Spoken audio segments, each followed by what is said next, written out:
हर हर महादेव, हर हर महादेव। महादेव की कृपा से आज मैं आपको एक ऐसा टिप्स बताने जा रहा हूँ जो प्रत्येक जिंदगी की ज़रूरत है। आप अपनी ज़िंदगी में पैसे कैसे बना सकते हैं, पैसे का किल्लत हमेशा के लिए ख़त्म कैसे करें, अपनी ज़िंदगी में पैसे को कैसे जीवन भर कभी न कम जाए, इस तरह कैसे बने, धनवान कैसे बने। भागवत गीता में इसका भी एक रास्ता दिया है। गीता का कहना है कि सभी श्लोकों का एक ही उद्देश्य है, कर्म किए जा फल की इच्छा मत करे इंसान, जैसा कर्म करोगे वैसा फल देगा भगवान। दोस्तों, इस बारे में मैं बहुत कुछ नहीं, मात्र 3 टिप्स, मैं 3 एक युक्ति दृष्टांत देना चाहता हूँ जिससे आपका पैसा कभी कमी नहीं होगा। आप जो भी पैसा कमाते हैं, जो धन आपके पास इस वक्त मौजूद है, उसको 3 रूप में खर्च न करें।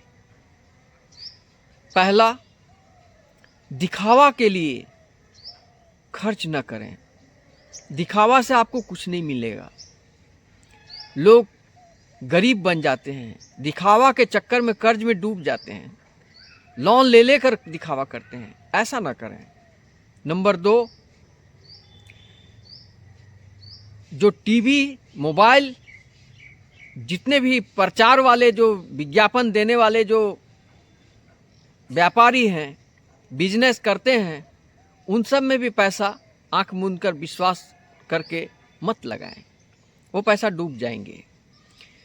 आप याद रखें कि जिस चीज़ों का प्रचार बहुत तीव्र गति से होता है, वो उतना ही घातक और उतना ही डूबने वाला संस्था होता है जो अधिक प्रचार करता है। इन प्रचार के ये में खूब सोच समझकर पैसा कहीं भी इन्वेस्ट करें, कहा कि बहुत मेहनत से आप पैसा कमाते हैं, उस पैसे को यूं बर्बाद ना करें। ये दूसरा हो गया।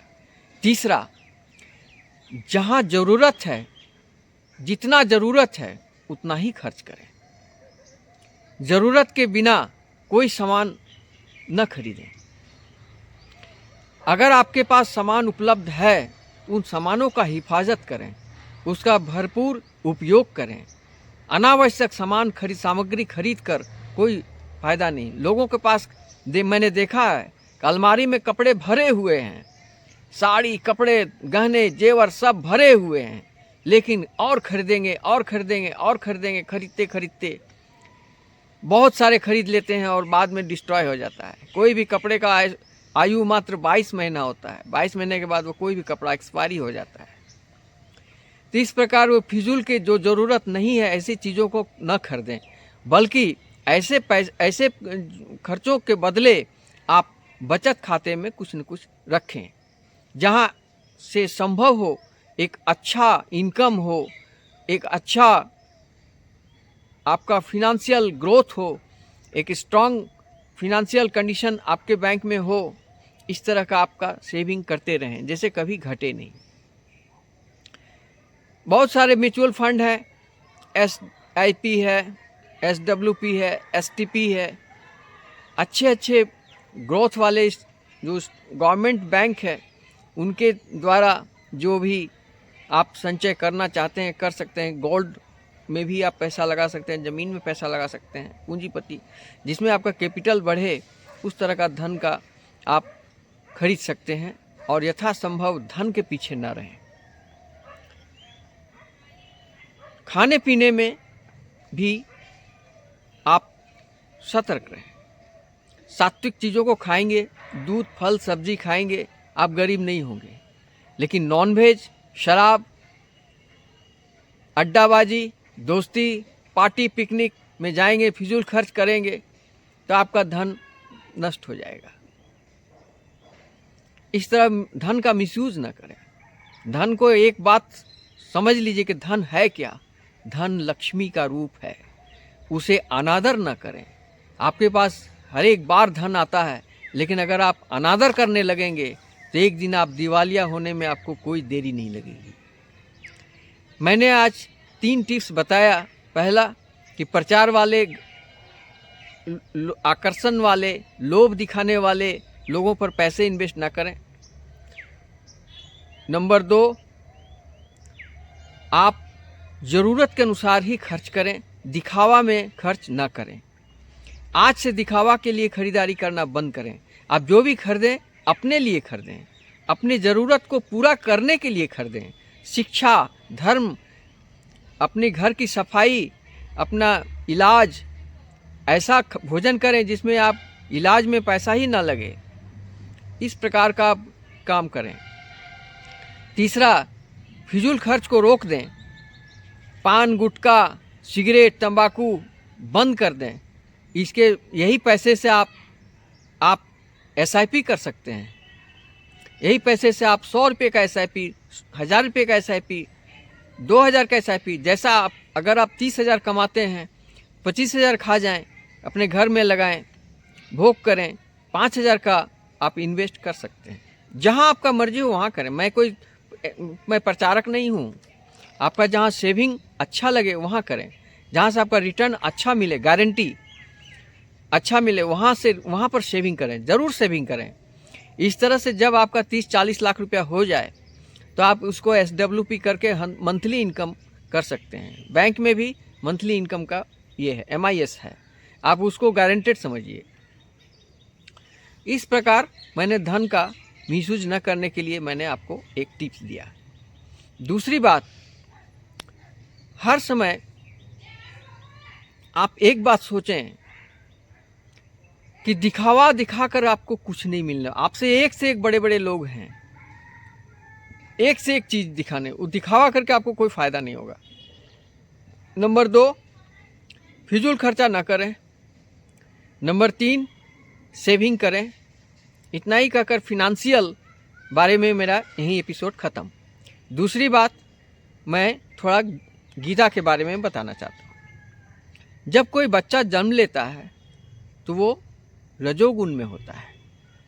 अब उसकी माँ उसको सतोगुण में ले जाए तो सतोगुण में चला जाता है, अगर तमोगुण में ले जाए तो तमोगुण में चला जाता है। उस बच्चे को जिस प्रकार उसकी माँ ले जाती है उस तरह वो चला जाता है। इसलिए सभी माताओं से मेरा आग्रह है कि बच्चों को सतोगुण में ले जाएं, तमोगुण में ना भेजें। तमोगुण में भेजने का मतलब क्या होगा? चोर बनेगा, शराबी बनेगा, गंजेड़ी बनेगा, नशेबाज बनेगा, दुनिया को बर्बाद करेगा, प्राकृतिक धन को बर्बाद करेगा, अपना घर का धन नष्ट करेगा, अपना मान सम्मान नष्ट करेगा, अपने बड़े माता पिता का आदर नहीं करेगा। क्या आप ऐसा बच्चा को शिक्षा देना चाहती हैं? प्रत्येक माताओं से मेरा यही कहना है, हे माता जी, आप अपने बच्चों को सतोगुण में भेजें, आप खुद भी सतोगुण में रहें, सात्विक भोजन करें। दुनिया के हर चीज़ में 3 गुण होते हैं, सतोगुण, रजोगुण और तमोगुण। जिस प्रकार सूरज का प्रकाश, सूरज का किरण, ये जो ठंडे का दिन में, ये जो ठंडा का मौसम में, शरद ऋतु में सूरज का प्रकाश कितना मीठा लगता है, कितना आनंदमय लगता है, ये हो गया सतोगुण। यही सूरज का प्रकाश गर्मी के दिन में, बैसाख में रुद्र रूप लेकर जिस तरह जलाने लगती है, वो इसका तमोगुण हो गया। और यही बरसात के यही सूरज के किरण के कारण जो वर्षा होती है, जिससे हमारा संसार का धन, अन्न का वृद्धि, अन्न का प्रोडक्शन होता है, उत्पादन होता है, सिंचाई होता है, इस किरण को रजोगुण कहते हैं। इस प्रकार सूरज का किरण का भी 3 गुण होता है। इस प्रकार हर एक मनुष्य का, प्रत्येक वस्तुओं का 3-3 गुण होता है। इंसान भी 3 प्रकार के गुणों में से ग्रसित होते हैं। किसी भी एक इंसान में एक गुण नहीं होता है, 3 गुण होता है। जब उसके अंदर सतोगुण आता है तो अच्छा काम करता है, रजोगुण आता है तो अपना सब काम कर लेता है, तमोगुण आता है तो सब बुराइयां करता है। तो इस प्रकार ये 3 गुण आते जाते रहते हैं। इसमें प्रभु परमपिता परमेश्वर श्री कृष्ण का ही देन है। श्री कृष्ण का ही कहना है कि जैसा खाओगे अन्न वैसा रहेगा मन। श्री कृष्ण वानियाँ सुने, आप महाभारत गीता का पाठ करें, आपको सारी ज्ञान मिल जाएगी अगर आप करना चाहते हैं तो। हर कोई जानता है कि पाप कष्ट देने वाला चीज़ होता है, तो फिर क्यों करते हो? हर कोई जानता है पुण्य सुख देने वाला चीज़ है, क्यों ना हम पुण्य करें। लेकिन नहीं, पुण्य नहीं करेंगे, सिर्फ पाप ही करेंगे तो भोगेगा कौन? बीमार कौन रहेगा?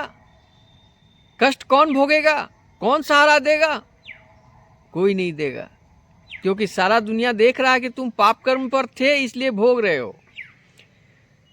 इन लोगों पर दया नहीं आती है। इन लोग मरने पर भी कोई लोग रोते नहीं हैं, क्योंकि इनसे किसी को कोई फायदा नहीं हुआ।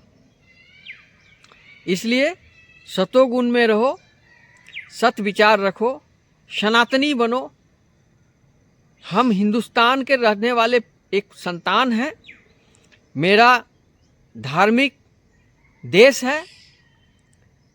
जितना स्पिरिचुअल मेडिटेशन है हमारे देश में, गीता में, उसको जाने। हम कौन हैं? हम भारतवासी हैं। हम उस देश में रहते हैं जिस देश में गंगा बहती है।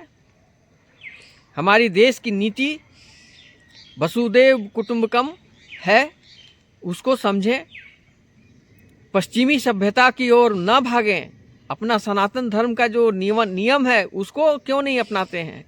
लेकिन गलती हमारी नहीं है, ना ही हमारे बच्चों की है, ना ही हमारे समाज की है।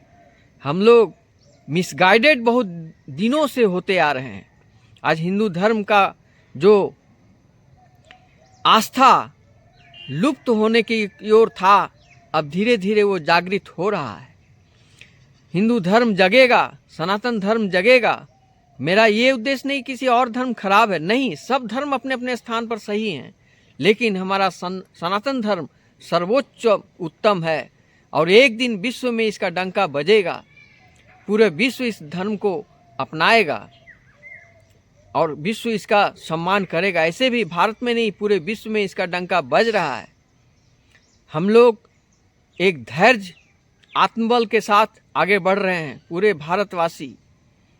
लेकिन हमारे भारतवर्ष में दुख की बात यह है कि कुछ लोग अभी भी भटके हुए हैं। उन लोगों से मेरा आग्रह है कि आप रास्ते में आएं, भगवत ज्ञान को पढ़ें, भगवत गीता को पढ़ें, वैदिक शिक्षा को लें, वैदिक मंत्र का उच्चारण करें। वैदिक मंत्र, वैदिक शिक्षा लेंगे तभी नैतिक विकास होगा, तभी नैतिक स्थिति, नैतिकता बनेगी आपकी ज़िंदगी में, हमारे समाज की ज़िंदगी में, हमारे देश की ज़िंदगी में। वैदिक रीति रिवाज को अपनाएं। यज्ञ 3 प्रकार के होते हैं, एक वैदिक सतोगुण, एक रजोगुण, एक तमोगुण। 3 प्रकार के यज्ञ होते हैं। तमोगुण वाले यज्ञ में लोग स्वाहा स्वाहा करते हैं। स्वाहा स्वाहा उसमें कुछ होता नहीं है, लोहे का पात्र में आग जला करके धूप डालने से वो यज्ञ नहीं होता है। दूसरा रजोगुण वाले यज्ञ, वो भी साधारण यज्ञ होते हैं जिसमें वैदिक मंत्र का उच्चारण करने वाले पंडित जी को आता ही नहीं है। और सतोगुण वाले यज्ञ वो होते हैं जिसमें वैदिक मंत्रों का उच्चारण होता है, वैदिक विचारधारा के साथ शुद्ध रूप से यज्ञ हवन किया जाता है। आज के युग में ये संभव तो नहीं है, मगर दोस्तों इतना यज्ञ करने की कोई आवश्यकता नहीं है। आप हरिनाम संकीर्तन ही काफ़ी है। आप हरिनाम संकीर्तन करो, अच्छा कर्म करो, ये इससे बड़ा कोई यज्ञ नहीं है। मैं कोई पंडित नहीं हूँ, मैं कोई मठाधीश नहीं हूँ, कोई महाआचार्य नहीं हूँ, कोई डोनेट लेने वाला नहीं हूँ। मैं एक साधारण इंसान हूँ। मैं ज्ञानी नहीं हूँ, मैं मूर्ख नहीं हूँ या बहुत ज्ञानी भी नहीं हूँ। मैं जो कुछ भी हूँ, मैं खुश हूँ अपने आप से, इसलिए कि मुझे स्वार्थ नहीं है, मुझे संतोष है। संतोष से बड़ा धन नहीं, वो है मेरे पास। और परमात्मा का अध्ययन कर रहा हूँ, यथाशक्ति पूजन भी कर लेता हूँ। मैं आध्यात्मिक जीवन में आ गया हूँ, पूर्ण रूप से तो नहीं, लेकिन हाँ कुछ तो हमको जानकारी हो गई है। मैं इतना ज़रूर समझ रहा हूँ कि जो लोग इतना ज़रूर समझते हैं, जो अच्छे कर्म होते हैं वो मैं करना चाहूँगा, जो बुरे कर्म हैं वो मैं नहीं करूँगा। मुफ्त का धन खाने में हमको मज़ा नहीं आता है। मुझे अगर कोई 1 रुपया दान करता है तो मैं उसे 100 रुपया दान करना चाहूँगा, लेकिन वो 1 रुपया दान करने वाला व्यक्ति सच्चा हृदय से करे या ईमानदारी से कमाया हुआ धन से वो दान करता है 1 रुपया, तो अगर मैं ऐसा देखता हूँ तो मैं उसको 100 रुपया का दान करना चाहूँगा। दान भी करने के लिए 3 प्रकार के होते हैं, एक सात्विक दान, एक राजस दान, एक तामसिक दान। तामसिक दान का मतलब होता है दिखावा दान करके आप दिखा रहे हैं दुनिया को कि मैं बहुत अमीर हूँ, बहुत बड़े हूँ, देखो मैं दान कर रहा हूँ। सात्विक दान वो होता है जिस पर तिरुपति बालाजी में जिस प्रकार दान होता है हंडी में, कोई देखता नहीं है। वो हंडी में जब तिरुपति बालाजी में लोग दान करते हैं तो धन दुगना तिगुना चौगुना बढ़ जाता है, इसलिए कोई देखता नहीं है। दान जब भी करें तो दिखा कर न करें। अगर दिखा के दान करेंगे तो आपको कोई फ़ायदा लाभ नहीं होगा। जिस दिन आप गुप्त दान करना शुरू करेंगे, सही जगह सही पात्र को दान करें। जो आँख रहते हुए अंधा बने हुए है और वो भीख मांग रहा हो, वैसे लोगों को दान मत करें। जो वास्तव में अंधा है, लंगड़ा है, लुल्हा है, सचमुच उसको धन का अभाव है, कोई बिजनेस नहीं है, कोई पार्टी में नहीं है, सचमुच से उसको मदद की ज़रूरत है, यथासंभव आप वहाँ मदद कर दीजिए। अगर आप वहाँ मदद करोगे तो आपको फल जरूर मिलेगा। आप देखे होंगे झाड़ू जब तक बंधन में है तब तक तो कचरा को साफ करता है, लेकिन झाड़ू का बंधन यदि खुल जाए तो खुद कचरा बन जाता है। इसलिए बंधन मुक्त मत रहो, बंधन में रहो। सात्विक ज्ञान, सात्विक कर्म, सात्विक विचार, सतो गुण में रहने का प्रयास करो। मैं ये नहीं कहता हूँ कि तुरंत सात्विक हो जाओगे, नहीं, चेष्टा तो करो, कुछ कर्म तो करो, अच्छा होगा। इसलिए उस झाड़ू से सीखो कि जब तक वो बंधन में था तब तक वो कचरा को साफ कर लेता था, लेकिन जैसे ही खुल गया उसका कचरा साफ करने के बदले वो खुद ही कचरा बन गया। इसलिए सात्विक गुणों का बंधन में बंधे रहो, भगवान का भजन कीर्तन करते रहो। हरे कृष्ण कृष्ण कृष्ण हरे हरे, हरे राम राम राम हरे हरे, इस बात का जाप करते रहो सुबह शाम यथाशक्ति। मैं ये नहीं कहता हूँ 24 घंटा यही करो, नहीं, अपना कर्म करने के बाद जब भी तुमको 1 घड़ी आधो में पुनियाद, जब भी मौका मिले आप इसका चांटिंग करो, इसका जाप करो। घर में एक आस्थान बना लो, उत्तर कोना में एक भगवान का, कोई भी भगवान जिस पर आपको विश्वास है, किसी एक पर ही करने से ही काफ़ी। सभी में ब्रह्म परमेश्वर हैं, कहीं भी आप कर सकते हो। ठीक है, आज की कथा मैं यहीं तक समाप्त। दृष्टांत मैंने बहुत कुछ दिया है, अगर आगे आपकी मर्जी, आप करें या ना करें, या आपकी समस्या, आपकी मर्जी। मैं हिंदू धर्म के बारे में थोड़ा बहुत प्रचार करना चाहता हूँ। आप भी चाहें तो किसी भी व्यक्ति को इस बारे में शिक्षा दें, इससे बड़ा कोई तपस्या